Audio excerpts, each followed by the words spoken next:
Press conference Agartala press ক্লাবের উদ্যোগে এবং স্পোর্টস কমিটির ব্যবস্থাপনায় প্রেস ক্লাবের সদস্য খেলোয়াড়দের মধ্যে এক প্রীতি ফুটবল ম্যাচ অনুষ্ঠিত হচ্ছে।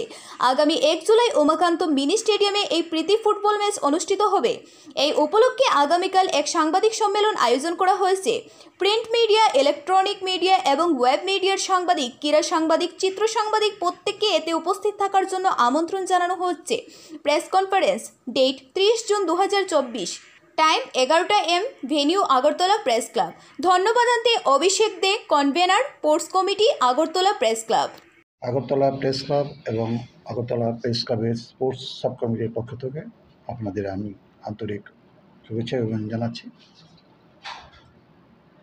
আমাদের এই প্রেস ক্লাবের যারা সদস্য আছেন তাদের ক্রীড়া ও বিনোদনের জন্য স্পোর্টস আগরতলা প্রেস ক্লাব যে উদ্যোগ নিয়েছে এটা অঙ্গ হিসাবে আগামীকাল সকালে একটা প্রীতি ফুটবল ম্যাচ হবে উমাকান্ত স্টেডিয়াম মাঠে।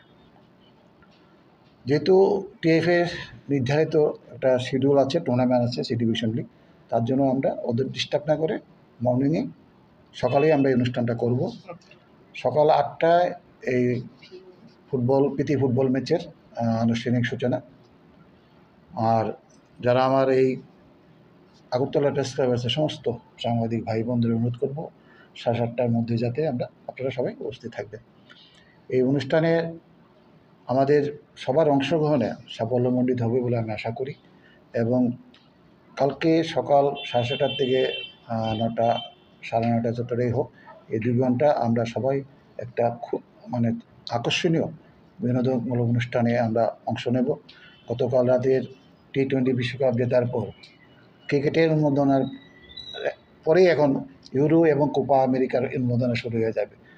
আশা করি আমাদের সাংবাদিক ভাইরা কালকে সকালে এই প্রীতি ফুটবল ম্যাচ দিয়ে ক্রিকেটের যে আমেজটা সেটা একটা ব্রেক দিয়ে ফুটবলে একটা নতুন আমেজ তৈরি করবে এবং আপনাদের মাধ্যমে আগরতলার যত ফুটবলপ্রেমী মানুষ আছে তাদেরও অনুরোধ করব কালকে সকাল একটু মাঠে আসুন।